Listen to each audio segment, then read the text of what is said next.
Hello guys, good afternoon everyone. Good afternoon and assalamualaikum. All right, so I would like to invite everyone to join our workshop online right now with YL camera. And what's interesting today is that instead of like most of the time we doing workshop is always doing workshop in what we call in closed community with using a Zoom or Microsoft Teams, this kind of thing. But this time we want to do something a little bit different where we're gonna do a live session in Facebook. All right, so I want to say thank you very much to YL to make sure that this live session is finally able to do it with YL, and we plan quite sometimes. All right, so and before I start, I just want to make sure that you guys are doing okay. Right now, we are in PKP. And yes, right now, from the information from the government, our PKP in KL and also Selangor are extended until February. So means that no bidding until February. So I know that you guys are really want to go birding, shoot all the birds. But what to do? Hi, Farhad Bayadi. Hello, boss. Hi, everyone. So, what we're gonna have today, all right? What we're gonna have today, we're gonna share to you regarding to Sony 200 to 600 millimeter f5.6 to 6.3 G OSS lens. We're gonna share about this lens. All right. We have a special guest, which is No Ismail. Later on, I will invite No Ismail to share on his experience using this lens, 200 to 600 millimeter lens. All right. So some of you might think, is this lens good or not when shoot birds? Is it 5.6 aperture to 6.3 is sufficient enough? Is it using the TC teleconverter also is good enough or not? So that's are the things that No Ismail gonna share. Apart from that, No Ismail is basically have been bidding quite sometimes, and for information later on, No Ismail will share a bit of his background and talk about more on this lens. So but before that, I just want to invite to every one of you, please share and press the like button of this live stream. We want to make sure that more and more people are joining this session. So make sure you press the like button, you press the love button, and also share this live stream to your Facebook wall so that most of your friends will enjoy and watch this live session together. All right. My name is Shaiful Baker. I'm from SONY. So today I'm gonna before we start sharing, I'm gonna share regarding to this lens. All right, so I'm gonna talk a bit technical about this lens, but don't worry, not too technical. If you guys have any questions, if you guys have any things to ask, either to me or to No Ismail, I will be the host. So during the No Ismail presentation, I will make sure that all of your questions is respond properly. Okay, because I'm by the same time I also watch the live here, and then I can see all your comments, so you don't have to worry about for example, maybe like you have a question that no one answered the question, so you don't have to worry, you type in all the questions. And also on the last session, on the last part, I'm going to share regarding to promotion. YL is very kind enough to share with you these promotions. All right, you don't have to worry, it is a very good deal, very very good deal. Even me myself, and I look at it for the first time, so wow, it is amazing. It's very very good deal. All right, hi Din Muhammad Yaman. Hello guys, hello. So don't forget to like and also to share with your friends on your Facebook wall so that everyone will know about this live. All right, so I think I should begin my sessions.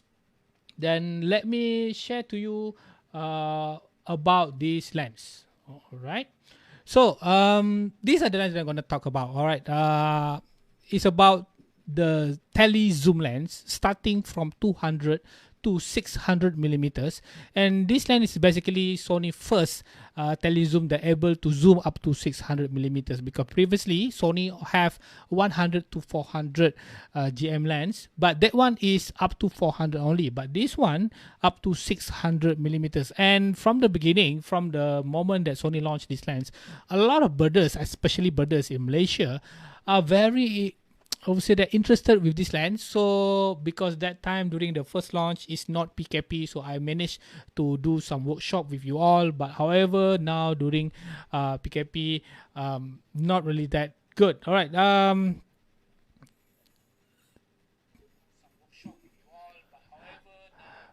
Yeah, a bit lag. Don't worry. I think should be okay. The lag is not that bad, but during this kind of things, I think should be okay. I know that there's a bit small lag, but it is manageable. It's not that bad. All right. So Toki, waalaikumsalam Toki. Alright, hi. Alright, Toki jangan lupa share ya. Share dekat group BNC sekali. Okay, so let me proceed with the sharing that I want to do. Toki bought this 1 year ago. Yes, I know Toki, you bought this one. Alright. Okay, and I also know that you bought the 600mm also. Okay, so let's have a look at the key features of this lens. All right, number one, it is the first E-mount 600 super tele zoom. So basically, this is the first one. Hey, Junhao, hi. All right, so this is the first one 600 tele zoom up to 600 millimeter. It have built-in optical image stabilizations. It is a 1.4 times and 2.0 times teleconverters for up to 1,200 millimeters. However, all right. Based on my recommendation,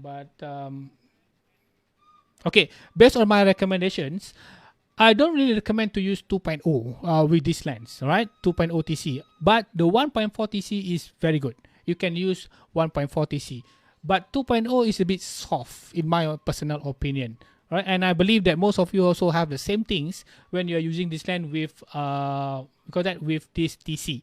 All right, 1.4 should be good. All right, so other than that, this lens is a G lens. So it's not a Sony normal lens. It is a G lens. So every time when Sony come up with a G lens, it does have some special features inside. So this lens have 5 ED glass elements and also have one spherical element to give you one very outstanding resolution image quality. This lens also have a nano AR coating. So basically nano AR coating helps in terms of flare and also in terms of bokeh quality from this lens. You guys later on gonna see some image from No Ismail. You're gonna be surprised how good the bokeh coming from this lens, right? Because it use 11 blade aperture, so it give you a very good smoothie creamy bokeh, right? Don't worry, because you are already at 600 millimeters. Usually your bokeh gonna be amazing.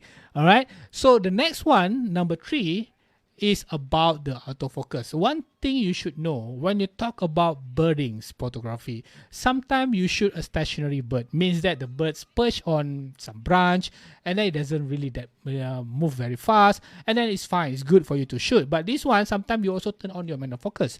However, if you shoot bird in flight, right? Bird in flight. So sometimes a lens that doesn't have a very good autofocus capability, it makes your birding experience really not good. So what's for this lens is that it have what we call direct drive SSM, where it is basically quiet, fast, precise with the autofocus, that tracking a moving subject should be not difficult with this lens. In addition, it have all the control that you want it. For example, the internal zoom, it have a customizable focus hold button, focus range limiter, and also in terms of the manual focus ring, the manual focus ring is really responsive, and also it is not too long. You know, like when you want to zoom from 200 to 600 millimeters, sometimes it takes, you know, like one hand, not enough, and then you hit another one. But for this lens, it's just like one shot, you can reach to 600 millimeters. So makes your shootings when you want to acquire a subject quite far away much more faster. In terms of reliability, this lens also have fluorine coating, dust and moisture resistant design. So it give you, you know, like sometimes when you accidentally touch the front coating of the lens, right? There's a fingerprint and also maybe the water. So water gonna be easily repel away, and also yes, it's dust and moisture resistant design. But make sure you keep this lens on your what we call that, what box that, I forget the name of the box already. All right, so the storage box, yeah, make sure you put it in storage box so that it reduce in terms of fungus kind of thing, especially during PKP right now. You are at home, you cannot do shooting, so you store your cameras, make sure store it properly. All right, so hey, Kia Eng, right? Thank you. Don't worry, Kia Eng. Later on, we're gonna have No Ismail, where No Ismail gonna share all his amazing photos using this lens. All right. Okay. So the next one, I want to share you about additional features. One good things about this lens is that it have optical steady shots. So I know that you guys realize that most of Sony camera body full frame will have what we call that in-body image stabilization. Yeah, this is good, but sometimes, you know, like using a short lens, using a long range tele zoom lens, you know, the 5-axis not really that sufficient. So with the help from this lens optical steady shot, it really gives you much more stable when you shoot, especially handheld. In addition, if you are using a camera body that doesn't have in-body image stabilizations, so the lens do have stabilization to stabilize your shot. All right, so this one, make sure that you take a very sharp image even though you are shooting handheld. And for informations, on the optical steady shot mode, you have 1, 2, and 3, right? So mode number 1 is basically for normal shots, like wide range, still life, this kind of thing. Normal shoot that you did. All right. Then mode number 2 is designed for panning shot, where the stabilization, you know, like that thing is vibrating with your movement. It will vibrating in directions for panning shots. And mode number 3 is the one that I really suggested if you are shooting a bird in flight, which is for dynamic, unpredictable spot action, framing disturbance can be minimized. So this is basically mode number 3 is the one that you should apply if you want to shoot bird in flight. Mode number 3. So I hope you now understand where to control your lens stabilization if you want to use for handheld especially. Right, so the question here, why do you need FE 200 to 600 millimeter lens? Why do you need it? What for? So obviously, this is birding workshop, of course, most of the times, yeah, for birding kind of thing. But apart from birdings, it is can be used for still life, can be used for spot photography, wildlife, like you went to the zoo, or maybe you are going to Serengeti or anywhere else in the world that you can travel after PKP, of course, after the MCO. All right, then train, right? Because you know, like train is basically a restriction area. So basically, you need to use a zoom lens to capture train, and also airplane in airport, this kind of thing. So you can shoot this kind of things. And for those who really understand the concept of focal length in landscape photography, right, you can shoot landscape with this lens, right? But you need to know, you need to understand the focal length kind of impact will give you when you shoot at 200 mm or 600 millimeters. All right, I know a friend of mine where he shoot recently in Cameron Highland, where he did amazing photos of Cameron Highland using 600 millimeter lens, right? So you need to know where and how to use this kind of lens for landscape shootings. All right, so basically now Sony have 39 full frame E-mount lenses. All right, that's a lot, you know, like comparing like Sony in full frame mirrorless. It's not that we are more than 10 years or so, we just less than 10 years, but we already have more 39. And recently we just launched our latest lens, which is the 35mm f1.4 GM, which is going to be available in February. So if you guys are looking for a short lens, prime, amazing quality, amazing bokeh, that is another lens also you should consider. You can start pre-order now also, right?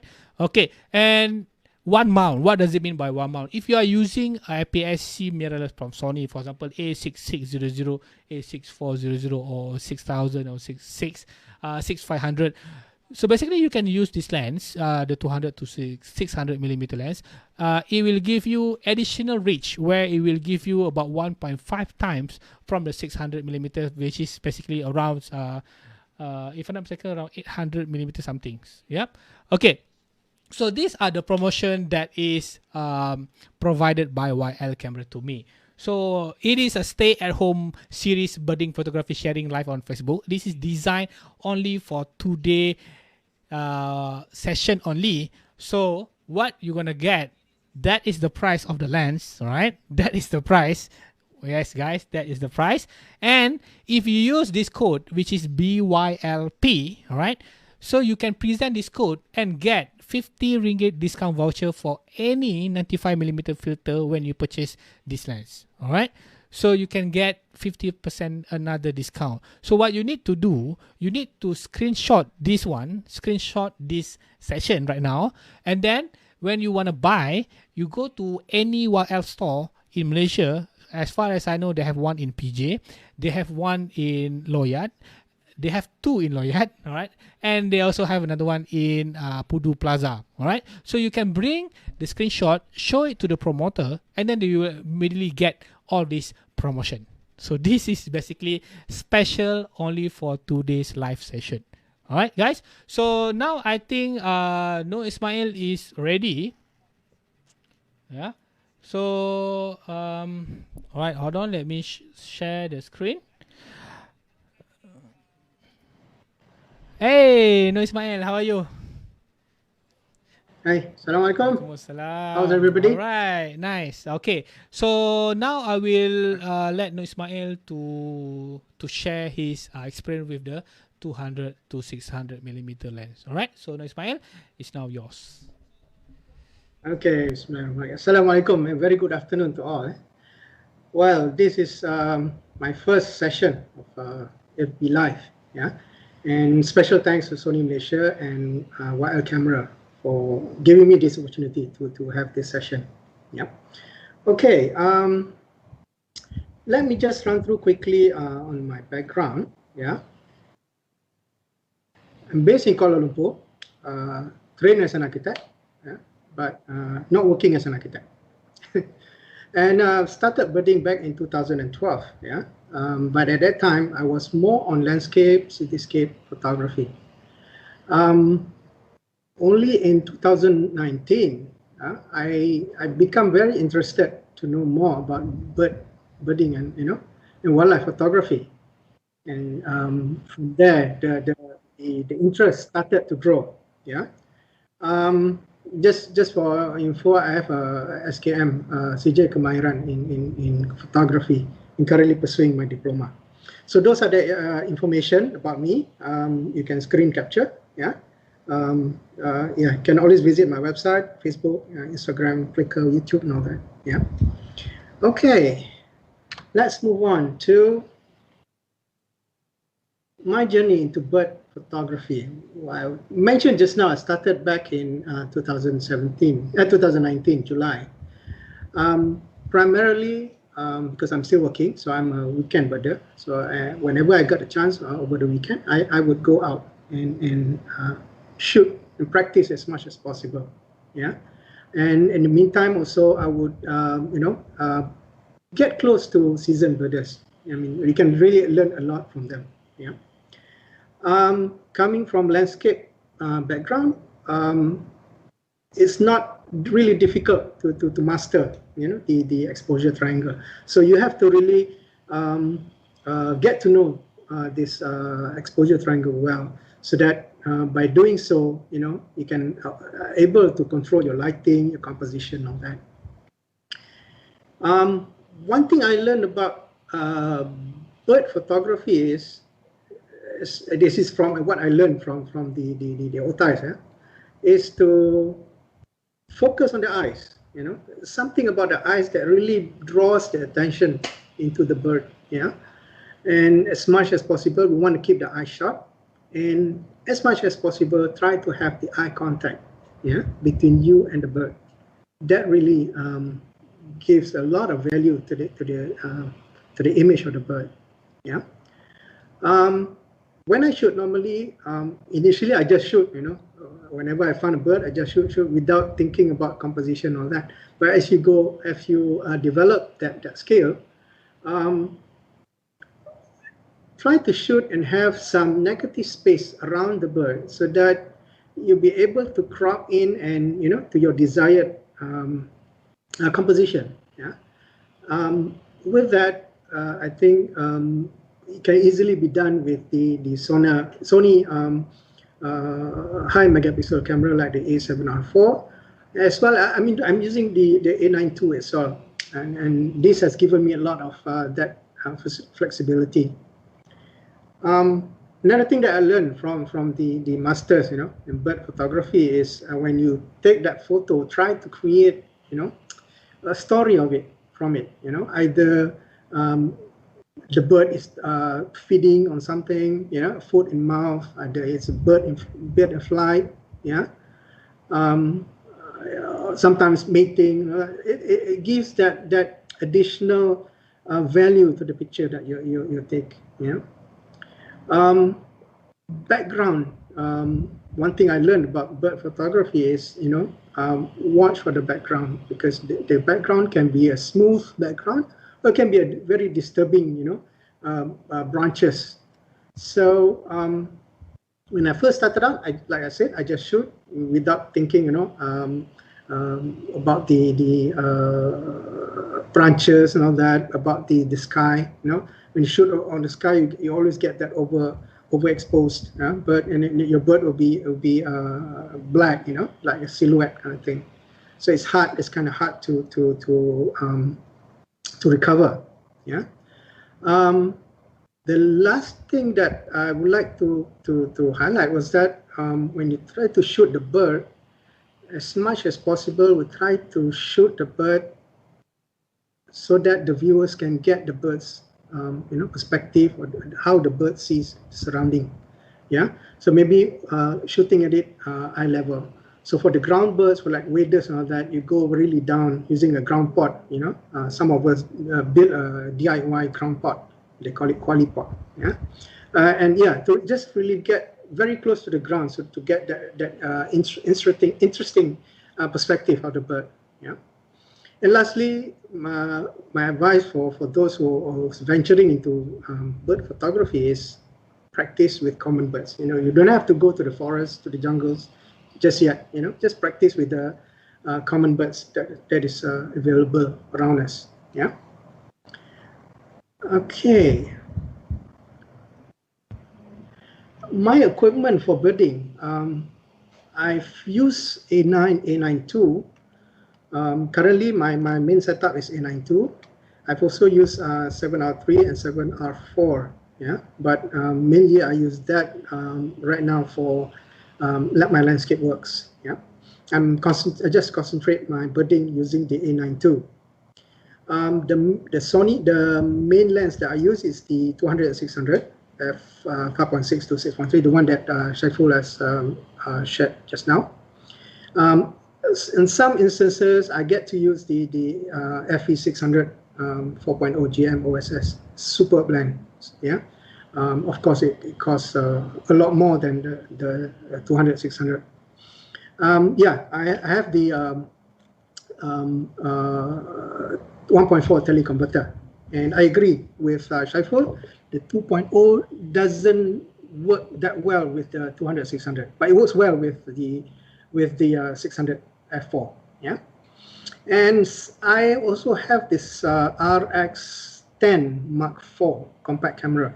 Yeah, which I think the photo that I shared next to it. Yeah, the grey and buff woodpecker was taken handheld using that.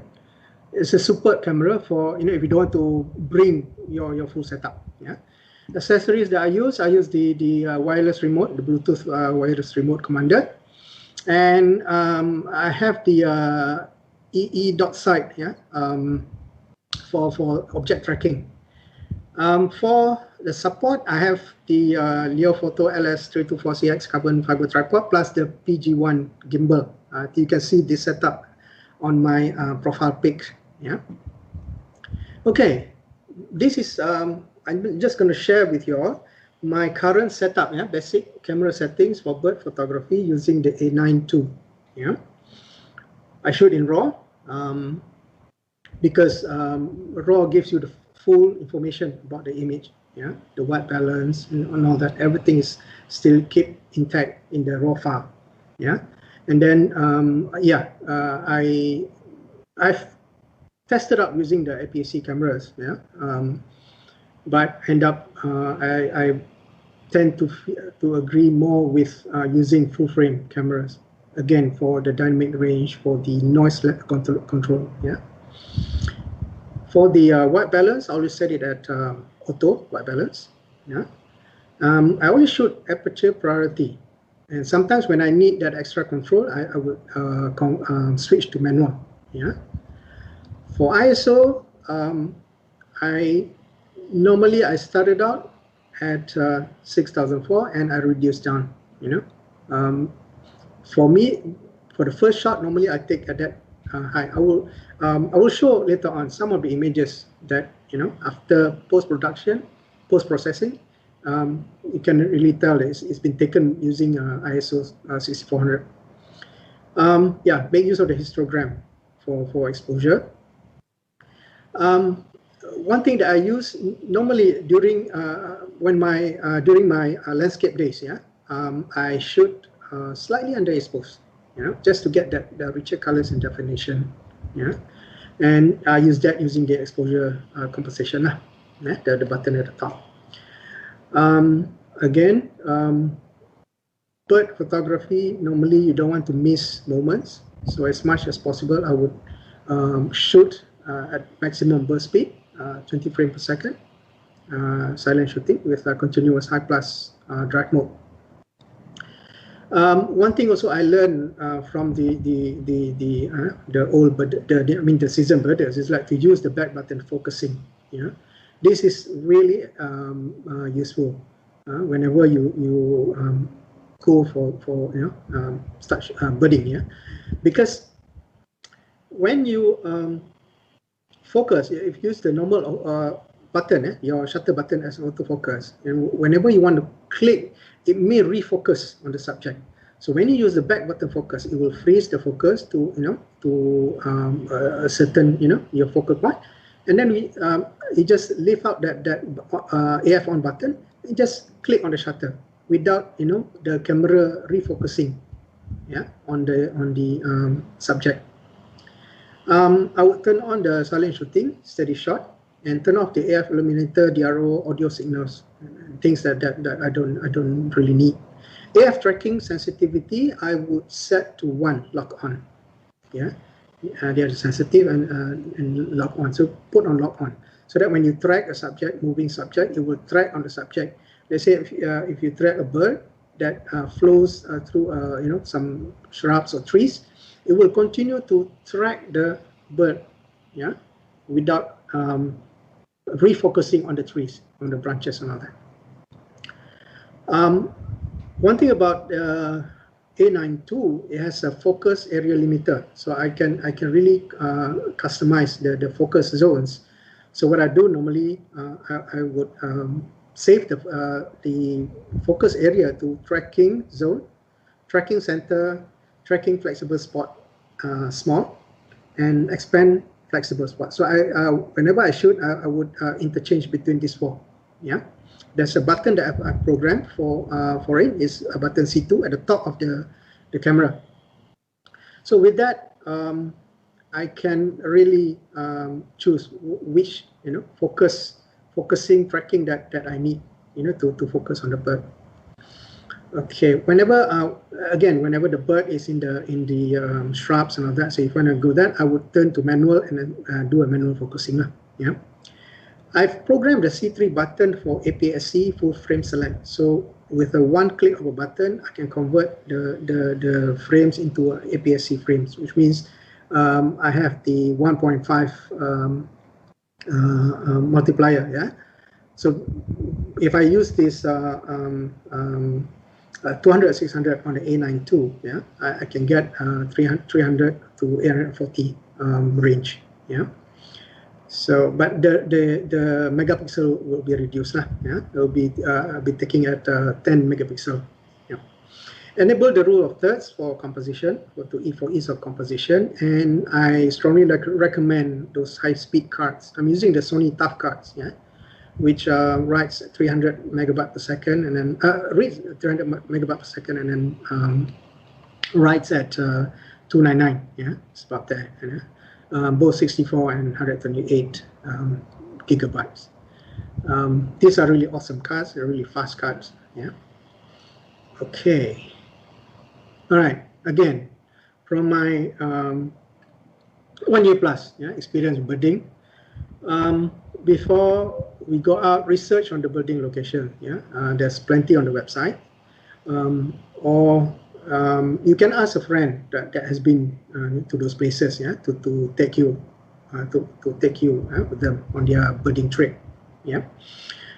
There's also alternative where you can hire bird guides. I think there are quite a few bird guides around, yeah, in Malaysia, that you can use their services, yeah, to go for these birding sites. You check your weather, wear proper clothing, yeah, shoes, insect repellents, leech socks, will be helpful. I found that those mosquito coil, compact carrying case, it works superbly, against mosquitoes. Sometimes you bird for long hours, bring a seat, those portable seats. Remember to clean your sensor. It's something that you don't want those sensor dust to affect your images. Don't forget your sturdy tripods, yeah, your camera release, as well as rain cover.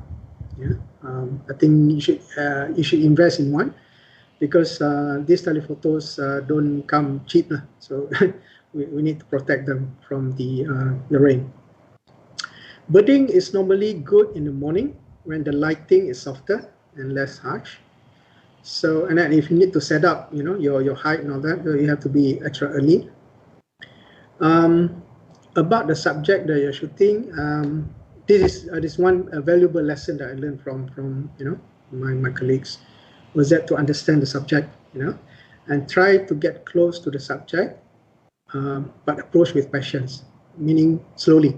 Yeah, if you have to crawl or you have to walk slowly, we do that so that not to spook the birds. Yeah, and then some of us, we like to do record shots, of course, yeah, but it's worth to take time, and compose your shots, perhaps wait for some moments, action. And then last but not least, observe good birding etiquette at all times. Yeah, don't be rude to others. Yeah, respect other birders. Yeah, and then, okay, sorry. Let me just share you some of the images that I've taken with this 200, 600. Yeah. On these images, I've also shared the location where I shoot, and then the settings. Yeah. This bird was shot in Ulu Klang. I think the bird was about 20 feet away. Yeah. Thankfully, it doesn't really move that much, so I can manage to get it at 1/32. Yeah, at 6.3. I did not use the teleconverter here. This is also another one in Ulu Klang, common kingfisher, migrant visitor every year to Malaysia. This was shot with A7R4, yeah, ISO at 1006 in focal length f9, because if you use the teleconverter, the focal length goes up to f9. Yeah, I can still manage to get a 1/50 shot, yeah, of the bird. You can still see some of the water droplets on the chest of the bird. This was taken right before PKP, the first PKP. Yeah, it was using the A7R4, the Rufous back kingfisher at Sungai Chongkak, the favorite spot for birders last time. The focal length is at 840. Yeah, this is using the teleconverter. I managed to get 1/80 second, and then f9. And ISO was, I think the lighting was quite good, so I managed to shoot it at ISO 800. And you can see, the noise control of the lens. Another shot during the same outing. Yeah, this is the Indo-Chinese blue flycatcher. Yeah. This was a tough one. I managed to get this the bird at Sungai Danga. It's a Rudi kingfisher. It's one time. I've been there for about, I don't know, about 5-6 times, and this is only one time I managed to get it. Yeah. Okay. This is using the A7R4, yeah, at 840. This is real background. It's not it's not clean up background. I just take out some branches at the top. Yeah. This is the stock-built kingfisher taken at Serdang, Selangor. Now the place is off limits. Yeah. Yeah, I managed to bring down the ISO to 640 and f9 using the teleconverter at 1/320. Okay. You can see I love kingfisher, so I shoot a lot of them. Okay. This kingfisher was about, I would say, a good 60-70 feet away. Yeah, and I had shot it with 8892 crop at APS-C. So that's that gives me that additional 840 times 1.5. Yeah, I can still retain lots of the details of the bird, even though it's a crop from 10 megapixel. Yeah, and this was shot at ISO 1600. Okay. This this was at Ampang, Tamanta site in Ampang. Yeah, and this is the orange-bellied flowerpecker. Shot at I'm not using the teleconverter here, so yeah, I can still get about 1/40 shot here. ISO 1006. The lighting was not so good, yeah, because of the trees at the top, yeah. So this is the I'm quite happy with the shot. You can see the sparkle in the eyes, yeah, of the bird. Another favorite bird of mine, black and yellow prop bill, yeah, also shot at Tamanta. Yeah. Again, the bird was quite still, so I can shoot it at 1/13 to get this beautiful shot. And look at the creamy bouquet at the back. Yeah. Okay. Another one. This is a black and red prop bill in Kemansah, Uruklang. Again, was shot it at 600 mm, 1/30, f 6.3 and ISO 640. Okay, 640 I learned from our SONY global ambassador Mark Kaler. He recommends that ISO 640. Yeah, this is another shot of this Pacific swallow. Yeah, it was the bird was sitting about 20 feet away. Yeah.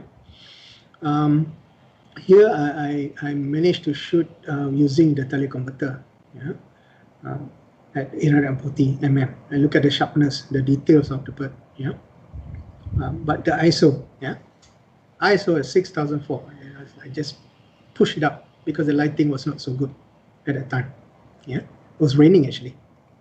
It was cloudy, very overcast. Yeah. Okay. Again, the same shot of the bird. Some bird in flight that I took. This one was handheld.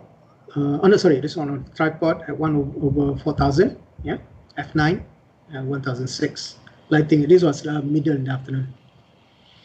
Likewise, yeah, the lesser adjutant. The favorite crimson wing woodpecker. I think almost everybody in Klang Valley went to Taman Rimba Kiara.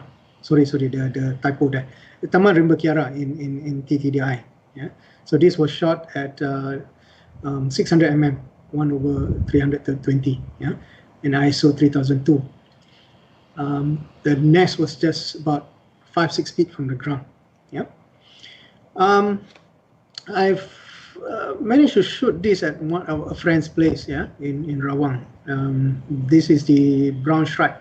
Look at the bouquet. It's not as creamy as the 600 mm f4 bouquet, but yeah, I think it's still quite decent. Yeah, you can still see the separation from the subject and the background. Yeah, so this was ISO 800. Again, the favorite Zeppis flycatcher. I think everybody went to Tamanta to shoot this beauty. Yeah, and this was shot at 840 mm using the teleconverter. Yeah, and ISO was 1006. Okay, the icon of Fraser's Hill. Anybody who goes to Fraser's Hill will want to shoot this bird. Yeah, the silver-eared Massia. So this was shot at, I have to like adjust the focus. I had the teleconverter on, but I cannot take it out because the bird was there already. So yeah, I had to reduce the focus to 650, yeah, to get this bird in the frame. ISO, I had to crank it up to 3002, yeah. This one also, ISO is 1006, Rufus Broad Flycatcher in Fraser Sail, yeah. Again, you can see I'll share a little bit later on my flow or my editing flow. Yeah, this is a pygmy cup wing again, shot at ISO 3002. Yeah, because it's a 5.6, 6.3 lens. It's not that fast, so I need to increase the ISO in order to get the shutter speed. Yeah, the desired shutter speed. One of my favorite shot, the common green magpie, trying to eat the I think was it a Thai pit viper, Thai Peninsula pit viper. Yeah.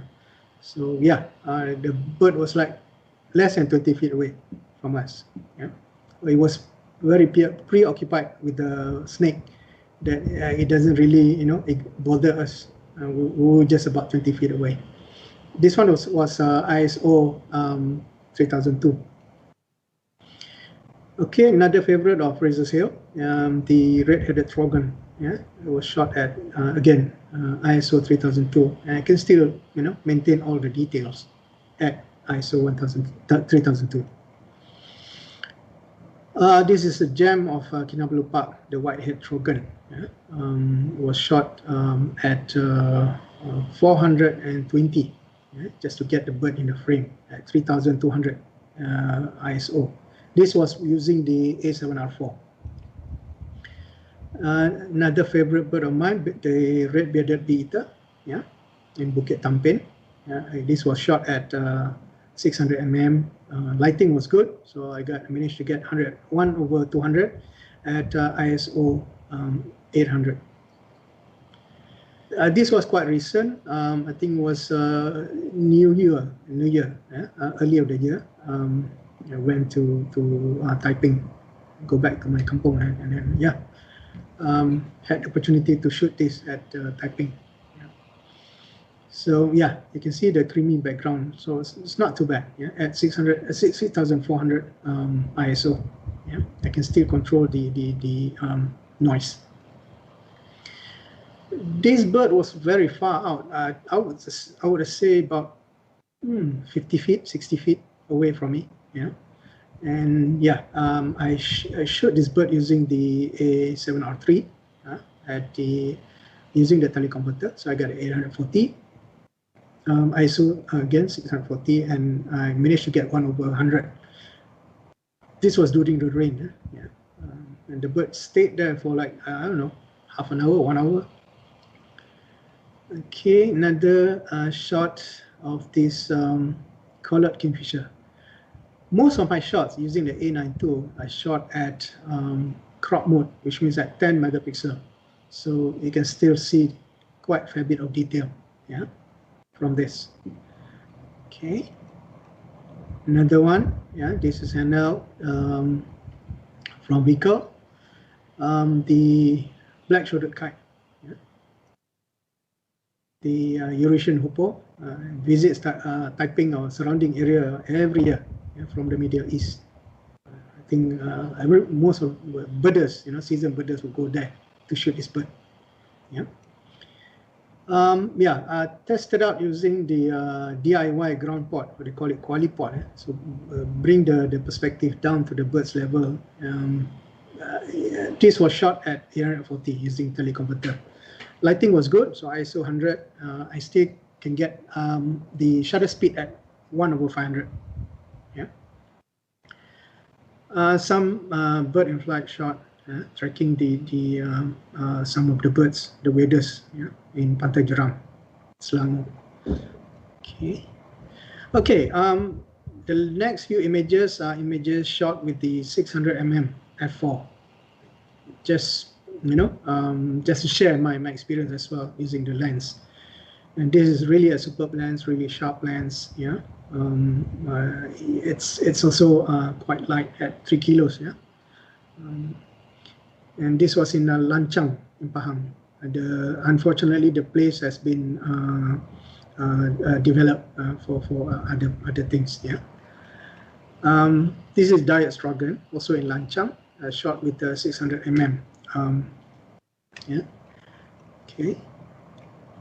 Again, because it's a fast lens, I can the ISO is not so it's not so high. Yeah? Shot at 800. Okay, this one again, lighting was not so good in Lanchang, so I had to bump the ISO even on the f4. Bump the ISO to 3002 just to get a 1/10 second shot. Yeah? So you can imagine the kind of the situation on the underside of the forest. Yeah? It's quite dark. Okay, this again, this was in Taiping, crimson-breasted flowerpecker, yeah? A92 with using the teleconverter 840. Yeah, so this one to get the shutter speed, I had to increase the ISO to 1006. One of my favorite bird, I was lucky to shoot this, I think early of the month or so, yeah, at Bukit Tinggi. Yeah, this was shot without, because of the distance, yeah, we shot without the teleconverter. It was shot full frame, not using the APS-C mode, yeah, because it's SONY. Yeah. Okay, and last shot. This is the green shank, common green shank in Pantai Kelanang in Selangor. Yeah, this was shot at quite a low angle, and then the 840 mm, yeah, with all this the teleconverter and ISO at 640. Okay, just sharing a bit about the process flow. I would bring the images inside Adobe Photoshop 2021. What I will do is convert using the camera raw, and then I would use the denoise AI Topaz Labs. Yeah? I would do the cropping and all that, and then I will do the denoise. After the denoise, I use sharpen AI to enhance the sharpness of the image. And lastly, when I reduce the size, shoot at crop mode, and then further crop during composition, I had to increase the size back to the normal 6,000 to 4,000, 24 megapixel size. So I use the gigapixel to do that. And as you can see, all my images, they're quite, reasonably sharp for printing. And I'm quite happy with the printing because I've done a photo book on my birding, and yeah, quite happy with it. For video footage, I use the Wondershare Filmora X, and then for some stabilization, I use the Adobe After Effects. Yeah. Okay, let's have some Q&A. Back to you, Shaiful. Right, right. Thank you. Sharing. Yeah. Okay. So basically, guys, if you have any,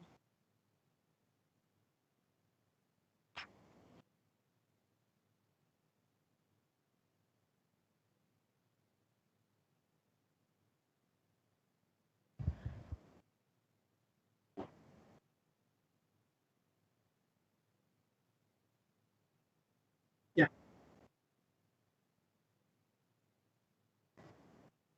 Mm,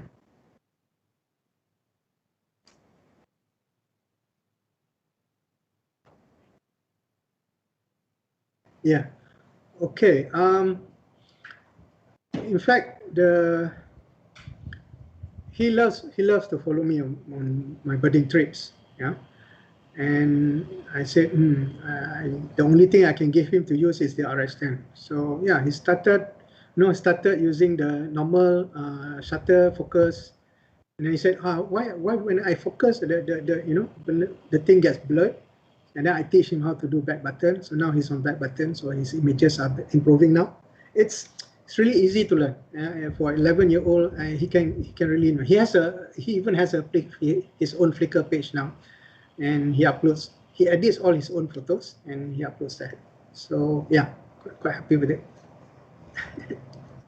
Yeah.